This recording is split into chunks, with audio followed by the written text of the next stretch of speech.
Darkness. It's not just the absence of light. It is the physical sensation of compressed space. Imagine being placed inside a steel barrel. The air is stale, smelling of machine oil, ozone, and cold sweat. The only sound is your own breathing, heavy and rhythmic, amplified by the membrane of an oxygen mask. Then, the rhythm breaks. From the outside comes the dull, heavy thud of metal on metal. That is the hatch slamming shut. Next comes the dry ratchet sound of a wrench tightening the bolts. In that moment, the pilot realizes a chilling truth. There is no landing gear lever in this machine. There is no parachute. The designers stripped away everything that could offer hope. Once those bolts are tightened from the outside, you are technically already dead. You have transformed from a human being into a component of a system. You are simply waiting to meet the water. By 1944, Japanese engineers faced an unsolvable problem. They lacked accurate gyroscopes and computers to create guided missiles. So, they found a solution. One that was brilliant in efficiency and monstrous in morality. They solved the guidance problem simply by wiring a human into the electrical circuit. They didn't need a processor. They had the brain of a flight school graduate. They didn't need servos. They had hands gripping a control stick. On an American radar screen, this machine looked like a ghost. Operators saw a blip that moved too fast for a plane at 900 kilometers per hour. Contact. No propeller signature.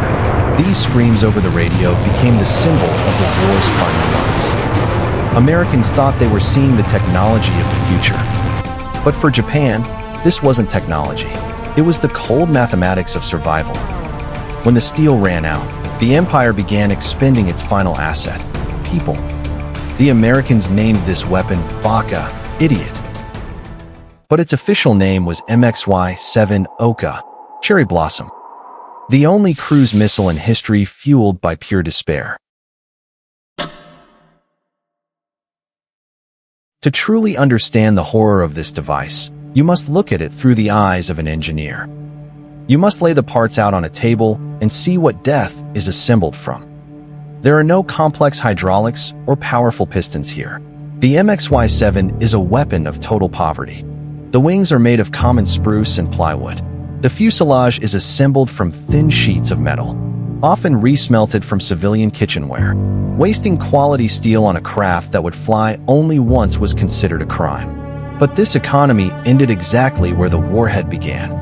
The nose cone occupied nearly 40% of the rocket's length.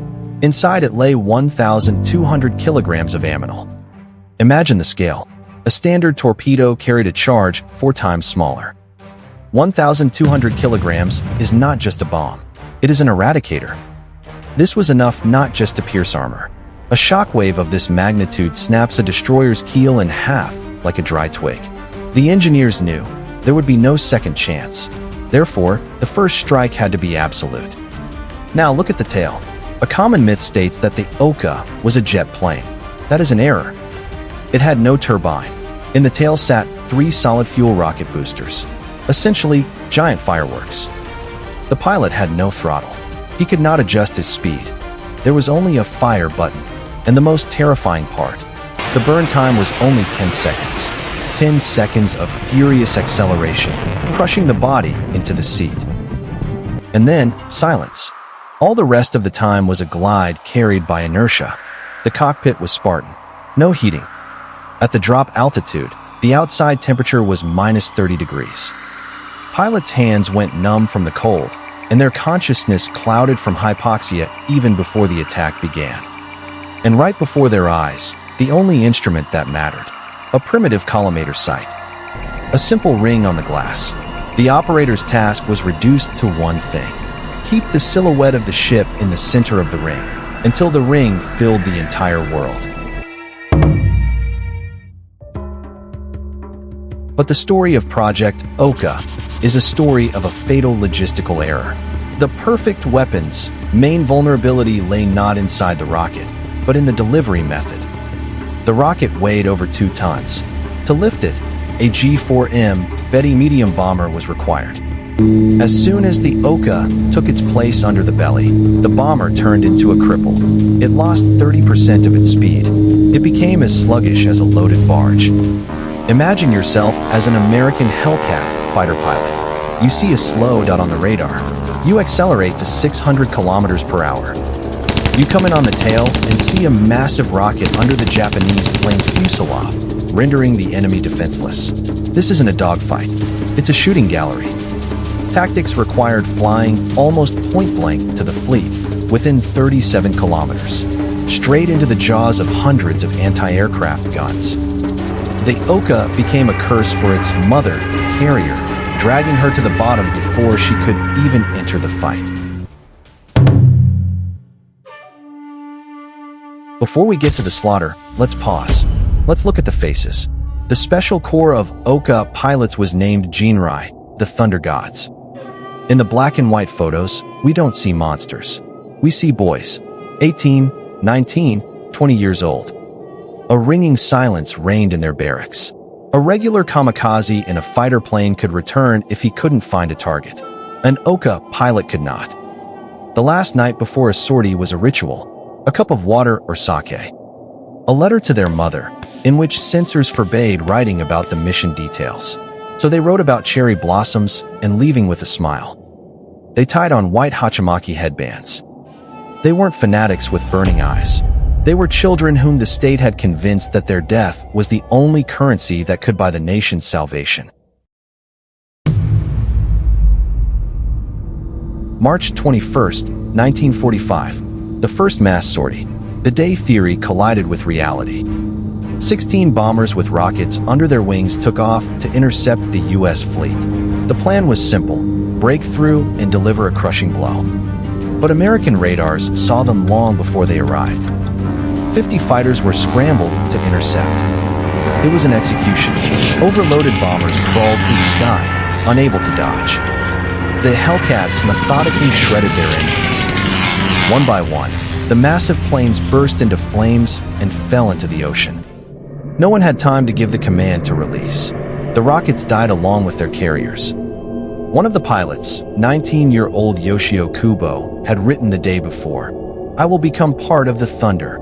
His plane was shot down 80 kilometers from the target. He burned alive, trapped in a steel cage, never having seen an enemy ship. Operation result: 16 planes took off, 16 shot down. Rockets launched, 0. 160 crew members and 15 suicide pilots died. The Thunder Gods vanished without a sound. The Japanese didn't stop. They changed tactics. Instead of groups, they began sending lone planes. And one day it worked. April 12, 1945. The destroyer USS Manard L. Able patrols the waters off Okinawa. The ocean is calm. At 14:45, lookouts spot a plane. A small object detaches from it and suddenly grows wings of fire. From the ship, it looked like a nightmare. A dot on the horizon grew at an unthinkable speed. Gunners opened a barrage, but the target was coming in at a steep angle at 900 kilometers per hour. Hitting it was like trying to shoot a bullet with a bullet. One sailor later said the sound of the approaching rocket was like tearing silk, rising to a scream. Impact. The rocket slammed into the starboard side. 1,200 kilograms of ammonal detonated instantly. The energy of the explosion was so great that the bow and stern of the destroyer folded toward each other like a sheet of paper. The ship snapped in half. The Manard L. Able sank in 3 minutes. It was the only instance where the Ohka did exactly what it was created to do. The surviving sailors stopped laughing at the name Baka. They realized the enemy was ready to die just to take them with him. But one swallow does not make a summer. If you remove the emotions and look at the cold numbers, Project Ohka was a catastrophic failure. Japan lost hundreds of bombers and dozens of rocket pilots. In exchange, they sank one destroyer. The efficiency coefficient of this system approaches 0. Most Ohka pilots died passively in the cargo bays of shot-down carriers. never getting the chance to press the fire button. A weapon created to guarantee the enemy's death guaranteed only the death of its pilot. Today, the MXY-7 stands in museums, a quiet, cold exhibit. But the story doesn't end in a museum. In 2019, the last surviving member of the WWII Corps died in Japan. He was 94 years old. In 1945, he sat in an Ohka cockpit, ready for death, but his bomber was damaged and made an emergency landing before releasing the rocket. He carried the burden of the survivor for 73 years. In a rare interview, he said a phrase that sums up the entire project. "We were taught to be parts, but even a mechanical part has a soul that aches when the machine breaks." Project Ohka remains in history as a reminder of a time when war turned into naked calculation. And when, in the equation of a nation's survival, human life became the cheapest variable. A variable that was canceled out without hesitation.